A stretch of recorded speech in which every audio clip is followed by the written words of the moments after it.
पंढरपूरची वारी नेमकीच तोंडावर येऊन ठेपलेली आहे आणि वारकऱ्यांच्या संदर्भामधले सर्वात महत्त्वाचे जे प्रश्न असतात ते मागच्या 40 ते 50 वर्षापासून हाताळणारे आणि वारकरी संप्रदायाला न्याय मिळवून देणारे आणि एक नवी दिशा देणारे वारकरी साहित्य परिषदेचे मराठवाड्याचे अध्यक्ष बाळासाहेब नाना मोहिते आपल्यासोबत आहेत. त्यांनी महत्त्वाची बाब अशी की ज्यावेळेस विलासराव देशमुख मुख्यमंत्री होते त्यांची भेट घेऊन ह्या वारकरी साहित्य मंडळाच्या शिष्टमंडळाला भेट घेतली होती आणि वारकरी जे पायी दिंडीमध्ये चालत जातात तर चालत जात असताना जे काही अनावधानाने अपघात घडतात, अपघात झाल्याच्यानंतर ज्या वारकऱ्याचा मृत्यू होतो त्या वारकऱ्यांना प्रत्येकी 5 लाख रुपयाची मदत मिळवून देणे, त्याचसह मागच्या 2 वर्षापूर्वी एकनाथ शिंदे साहेबांना भेटून त्यांनी वारकऱ्यांच्या संदर्भातून ज्या दिंड्या काढल्या जातात त्या दिंड्यांना प्रत्येकी 50,000ची मागणी केली होती. पण तात्काळ 20,000 रुपये संपूर्ण महाराष्ट्रभरातील दिंडी काढणाऱ्या वारकऱ्यांना 20,000 प्रत्येकी मिळवून देण्याचं काम, महत्त्वाचं काम, मोलाचं काम जे आहे बाळासाहेब नाना मोहिते पाटील यांनी केलेलं आहे.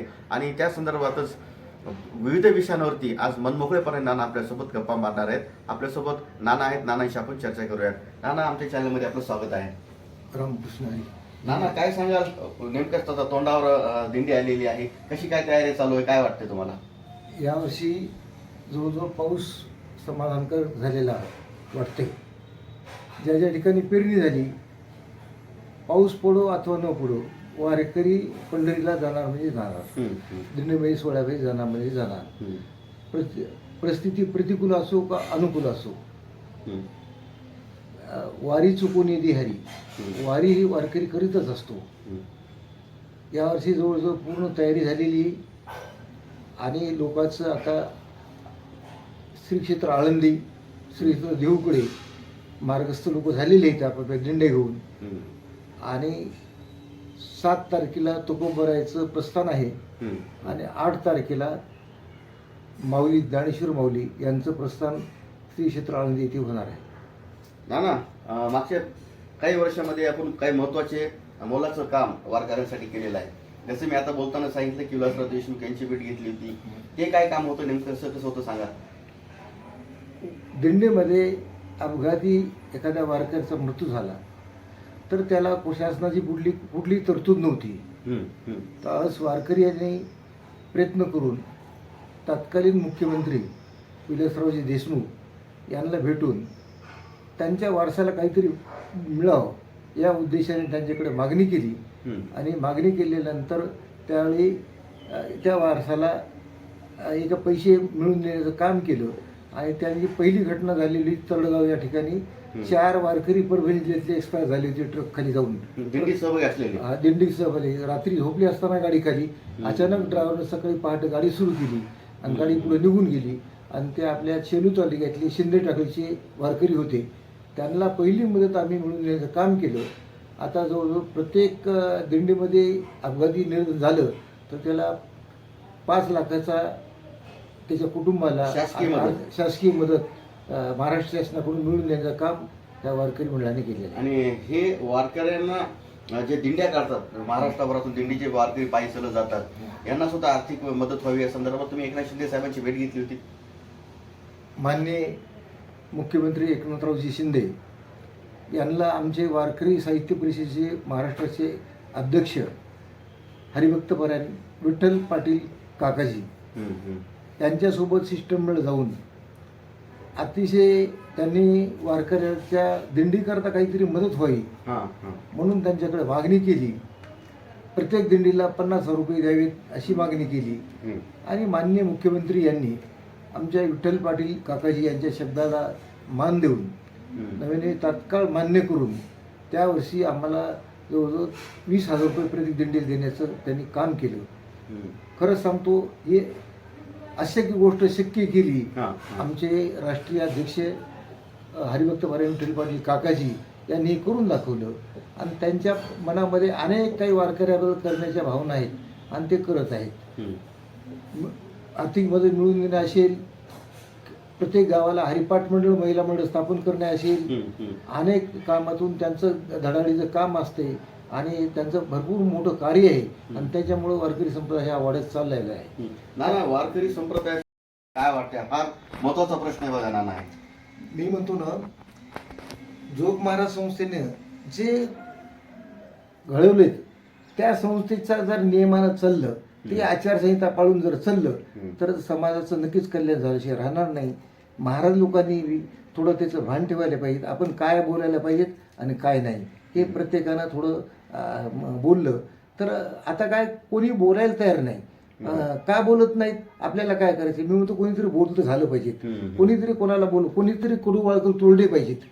तर ते तोडले तरच समाजाला हे पाहिजे. कोणाला तरी काय तुम्हाला काहीतरी याच्या माध्यमातून आपल्याला सांगावंच लागणार आहे. कोणी काय म्हणते आपल्याला काय करायचंय, आपण गप्प बसा. हा प्रत्येकाचं म्हणजे स्वतःची कातडी बचाव कार्यक्रम आहे. सगळे कातडी बचाव कार्यक्रम चालू आहे. ना पुढचा प्रश्न महत्वाचा असा आहे की सध्या नुकताच काही दिवसापूर्वी आपल्या इथं जे यशवडी देवस्थान आहे तिथं जे सभामंडप कोसळून आपले काही भाविकांचा मृत्यू झाला तिथं आणि वाईट घटना घडली. ना ह्या घटनेकडे तुम्ही कसं बघता? कारण की त्यानंतर ती घटना घडल्याच्या नंतर शासकीय मदत मिळेल तेव्हा मिळेल, पण तिथं त्या लोकांना समाधानकारक मदत सहकार्य झालं नाही आणि तिथलं जे गुत्तेदार आहे म्हणा हे काम कोणाचं होतं त्याची काही चौकशी लागली नाही आणि तिथलं व्यवस्थापन मंडळ आहे ना ह्याबद्दल काय नेमकं काय वाटतंय तुम्हाला? कारण की 1.5 वर्षापासून त्या सभा मंडपाला ते खांब लावलेले तसेच उभे होते. हा सुद्धा आपण लक्षात घेतला पाहिजे मुद्दा. अतिशय गुत्तेदाराच्या याच्यामध्ये काही भानगडे काही व्यवस्थापनाकडे तुम्ही बोट ठेवणार आहात? मी काय म्हणतो, ही अतिशय दुर्दैवी घटना आहे. या ठिकाणी येसवाडीची जी घटना झाली अतिशय दुर्दैवी घटना आहे. त्या घटनेकडे पाहत गेलं तर आपण पाहतो की अनेक दिवसापासून काम चालू आहे. त्याच्यामध्ये हा गुत्तेदार किती दोषी आहे काय हे शासनानं एक टीम नेमून, एक इंजिनिअरची टीम नेमून हे पहिल्यांदाची चौकशी करणं आवश्यक आहे.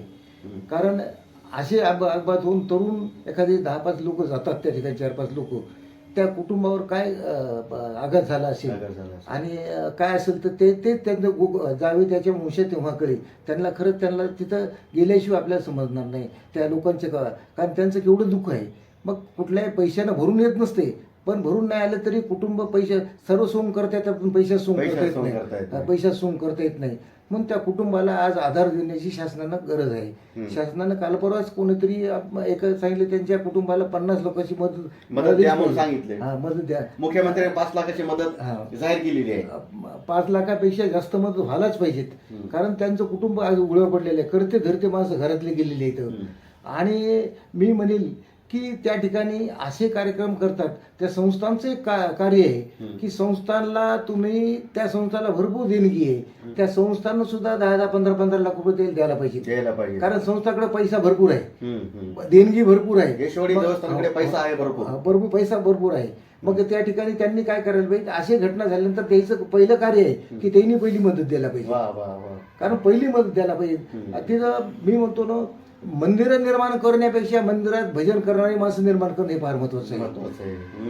म्हणून येसवाडी देवस्थानला माझी विनंती आहे की आपल्याकडून जास्तीत जास्त जी काय मदत देता येईल ती मदत देणं फार काळाची गरज आहे आणि दिलीच पाहिजे.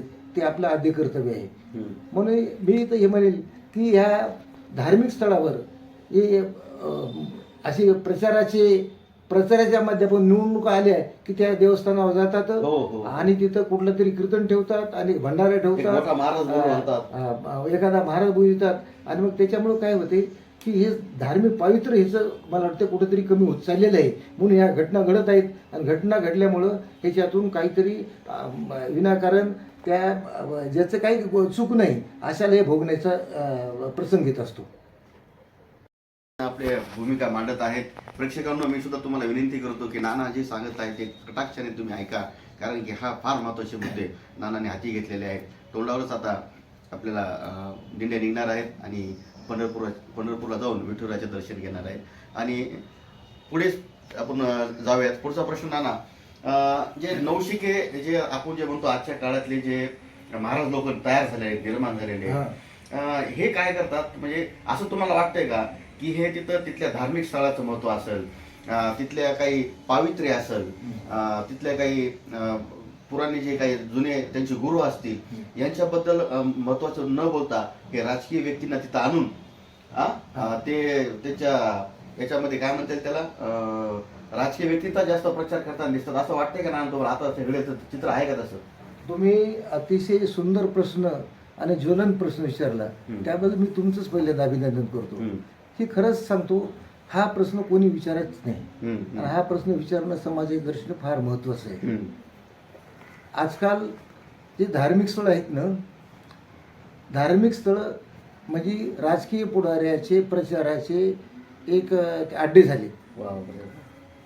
का तर त्या राजकीय स्थळा त्या धार्मिक स्थळावर कीर्तनाच्या माध्यमातून प्रवचनाच्या माध्यमातून ते त्या ठिकाणाचं त्या क्षेत्राचं महिमा सांगण्याच्याऐवजी त्या साधुसंताचं महिमा सांगण्याऐवजी ज्यांनी एखाद्या पुढाऱ्यानं मोठा कार्यक्रम घेतला त्या ठिकाणी त्या पुढ्याबद्दल त्याचं चरित्र वर्णन करतात जास्त. आणि मी तर म्हणतो महाराज लोकांना आहे पैशाची गरज आणि पुढाऱ्याला आहे माणसाची गरज. त्यांना जर 10-20 लोक जमा करायचे असले तर 5-25 लाख रुपये खर्च येतो. पण एक कीर्तन ठेवलं एखाद्या महाराजाला 50-60 हजार रुपये दिले, लाख रुपये, की त्या महाराजाच्या नावावर लोक येतात आणि ते महाराज त्या कीर्तनातून त्या क्षेत्राविषयी साधुसंताविषयी सांगण्यापेक्षा तो त्या तिथल्या त्या पुढाऱ्याचं जास्त सांगतो. आणि समाज हा भोळा बाबडा आहे. समाज हा अतिशय महाराज लोकांचा विश्वास ठेवणारा समाज आहे. महाराज माही कळत नाही लोकांना की तो पुढारी कसा आहे, ते त्याच्याकडे पाहत नाहीत. महाराजांनी सांगितलं ना मग चांगला आहे म्हणून त्याच्यातला 10% समाज असतो जाणणारा, पण 90% समाज ह्या त्या महाराजाच्या सांगण्याला भुलतो आणि त्या ठिकाणी त्या ओघामध्ये वाहून जात असतो. म्हणून मी म्हणतो राजकीय लोक तिथं फार मोठमोठ्या भंडारे करतात, पंक्ती उठवतात, जेवणावळी असतात, सगळे असतात. मग हा पैसा कसा जमतो? मग मी हा पैसा खरं त्यांच्या कष्टाच्या मेहनतीचा असतो. हे बघा तुकोबारे सांगतात, हा पैसा कुठं पाहिजे जोडून या धन उत्तम व्यवहारे उदास विचारे वेच करी. या ठिकाणी मी म्हणतो राजकीय पुढाऱ्यांनी नक्कीच तुम्हाला दानच करायचे ना, तर प्रत्येक वारकरी संस्थेला तुम्ही द्या ना 2-2 लाख रुपये 3-3 लाख रुपये वर्षाला. ते लेकरं ज्या ठिकाणी ज्यांना गरज आहे त्यांना शिकायला भेटत नाही आणि ज्यांच्याकडे पैसा आहे त्यांना ह्याची गरज वाटत नाही. मग त्या वारकरी संस्था जर मी म्हणतो एका पुढाऱ्याने दत्तक घेतल्या 4-4 तुम्ही तुमची बोर्ड लावा तिथं, पण हे त्यांना गरज आहे त्या ठिकाणी. पण ह्यांना फक्त माणसं पाहिजे तिथं. आणि समाज काय करतो, डोक्यात काय पाहत नाही, एखाद्याच्या मागे डोके किती आहेत हे पाहतो. म्हणून या ठिकाणी आमच्या वारकरी संस्थेला जर हे गेलं अनेक मुलं पाहिजे. आमची वारकरी संस्था आहे, काही अनाथ मुलं आहेत त्या ठिकाणी. त्या अनाथ मुलाला कोणी काही 1 रुपया देत नाही. मी म्हणतो प्रत्येकाला माझी विनंती आहे की आपले वाढदिवस हॉटेलला साजरे करण्यापेक्षा इतका अनाठाई खर्च करण्यापेक्षा एका वारकरी संस्थेत जाऊन आपला त्या लेकरात वाढदिवस साजरा केला. शिक्षण घेणारे लेकर त्यांच्या त्यांना एक तिथं चांगलं खायलाही भेटेल आणि त्यांना ह्या लेकरा आशीर्वाद बी भेटेल त्या लेकराला ज्याचा वाढदिवस आहे त्याला. म्हणून त्या ठिकाणी असे वाढदिवस साजरे करावं हेच मला असं वाटते. वर्षापासून चालतच आलेला आहे. आताच्या कलियुगामध्ये आपण पाहतो की नाना उठते सुटते कुणी महाराज म्हणते कीर्तन करते, याला काही निकष असले पाहिजे काय नाना? काय वाटतं तुम्हाला? आणि याच्यातून काय गैरप्रकार सुद्धा महाराष्ट्रभरामध्ये मागच्या काही वर्षामध्ये समोर आलेले आहेत. काय वाटतं ना तुम्ही हा विषय फार गंभीर आहे, याच्याकडे कसं बघता तुम्ही? वारकरी खरं तर जोग महाराज वारकरी संस्थेने हे कीर्तनकार घडवण्याचं काम केलेले मोठं काम जवळ 100 वर्षे होऊन गेली त्याला. आणि त्यावेळेस एक आचारसंहिता होती की कीर्तनकार कोण असावा, कसा असावा, त्याचा अभ्यास किती असावा. ज्ञानेश्वरीचा अभ्यास पाहिजे, गीतेचा पाहिजे, गाथ्याचा पाहिजे, भागवताचा अभ्यास पाहिजे, असे पूर्ण अभ्यास पाहिजेत. आणि त्यातील एक आचारसंहिता घालून दिलेली होती की त्यांनी कीर्तन कसं करावं. काही त्याला एक ठराविक मुद्दे होते की कीर्तन काय असावं, सिद्धांत दृष्टांत काय असावं, हा त्याचा एक हे होतं, त्याला अभ्यास होता.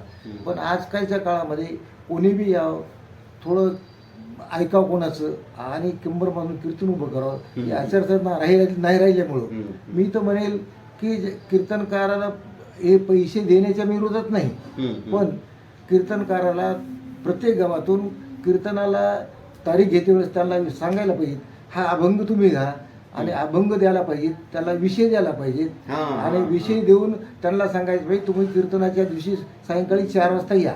4 वाजता त्यांनी हरिपाठ म्हणायला पाहिजे, स्वतः हरिपाठ नाटाचा अभंग म्हणायला पाहिजे, मदालसा म्हणायला पाहिजे, नवे त्यांनी समाधी अभंग म्हणायला पाहिजेत आणि त्याला ते मुकुटगत असलं पाहिजे. मग संध्याकाळी त्याच विषयावर तोच अभंग घेऊन कीर्तन केलं पाहिजे, निरूपण केलं पाहिजे. आणि पहाटे सकाळीचा 4 ते 6 काकडा करून सकाळी त्याला मी म्हणतो त्यांनी जर 10,000 सांगितली असतील तुम्ही 11,000 त्याला द्या, पण ही ते आचारसंहिता त्याला पाहिजेत. नाही तर त्याला बरोबर कशाचाच अभ्यास नसताना याच्यामुळं काय झालेलं आहे की कीर्तनात अनाधिकारी लोक हे हां. कीर्तन करायला लागलेत. हो ना, हो. त्याच्यामुळं समाजाचं एक मी म्हणतो समाजामध्ये परमार्थामध्ये कीर्तनामध्ये गर्दी वाढली पण गर्दी कमी झाली. गर्दी लोकं नवीन कमी झाली. संख्यात्मक वाढ झाली पण गुणात्मक वाढ झालेली दिसत नाही. कुठली? माझे गुरुवरे श्री संत मारुती महाराज दस्तापूरकर यांच्या काळामध्ये आम्ही कीर्तनाची लोक 10-20 किलोमीटर त्यांच्या पाठीमागं माळ घेऊन अशीच्या आम्हाला माळ घाला म्हणून. आता मला असा कुठला शब्द दिसत नाही त्या कीर्तनामध्ये एखादे 5-10 पोरं तरुण मुलं माळकरी झाली असं मला कुठल्याही गावात दिसत नाही. मी कीर्तनाच्या माध्यमातून स्वतः कीर्तन करतो पण कोणी काही मुलं आलेली दिसत नाहीत पुढे माळ घाला आम्हाला. मी स्वतः मरतोर माझ्या पाठीमागे 3 दिवस होतो. 3 दिवसानंतर महाराजांची माझी या ठिकाणी मटकराला भेट झाली आणि त्या ठिकाणी मी महाराजांच्या हाती माळ घातली. म्हणून असे आता हा समाज हा दिसत नाही. म्हणून हे समाजामध्ये मी म्हणतो संख्यात्मक वाढ होण्याला महत्त्व नाही, गुणात्मक होणं फार गरजेचं आहे. आणि या वारकरी संस्था जे चालू केली आता मी म्हणतो या वारकरी संस्था का चालू केल्या या ठिकाणी तर आळंदी देहू आळंदी पंढरपूर या ठिकाणी आपले मुलं ठेवू शकत नाहीत लोक. म्हणून प्रत्येक तालुक्यावर वारकरी संस्था झाली आता. वारकरी संस्था काय पण वारकरी संस्था येणारा वर्ग हा ज्याची ऐपत नाही आळंदी पंढरपूरला ठेवण्याची ते ठेवू शकत नाही. त्यांना ह्याची गरज वाटते, त्यांना ही गरजेचं आहे. पण ज्यांची ऐपत आहे त्यांना ह्याची गरज वाटत नाही. म्हणून शासनाला आमचे अध्यक्ष राष्ट्रीय अध्यक्ष आमचे विठ्ठल पाटील काकाजी सांगतात की प्रत्येक वारकरी संस्थेला एक राशन दुकानाला जोडून दिलं तर त्याला कमीत कमी राशन पाण्याची तरी सोय शासनानं तरी पे करावं. मी म्हणतो शासन इतक्या योजना देते बघ याला एक राशन दिलं राशन त्या विद्यार्थ्यापुरती संख्या मोजून तर मी म्हणतो बरंच काही हातभार लागण्याची शक्यता आहे. आणि अनेक लोक त्या ठिकाणी आपली मुलं त्या ठिकाणी घालतात शाळेत. शाळेच्या शिक्षणाबरोबर हे शिक्षण आध्यात्मिक शिक्षण गरजेचं आहे. जो मुलगा शिकेल नाही शिकेल काही पण कमीत कमी दारू पिणार नाही, व्यसनी होणार नाही. नवे आई वडिलाला आई वडील म्हणला तरी मी म्हणतो भरपूर झालं आजच्या काळामध्ये. म्हणून या वारकरी संस्थेला सुद्धा शासनानं काकाजी सांगतात की शासनाने यांना मदत करायला पाहिजे आणि काकाजी नक्कीच मिळून देतात या वारकरी साहित्य परिषदेच्या वतीतून. वारकऱ्यांना काय आवाहन करणार कारण की फार मोठा पल्ला त्यांना चालत जावा लागतो. अपघात होत असतात, काही विविध वाईट घटना घडत असतात आणि शिस्तबद्ध चाललं पाहिजे. काय सगळ्या तमाम महाराष्ट्रातील वारकरी बंधूंना काय आवाहन कराल तुम्ही? शेवटचा प्रश्न आहे.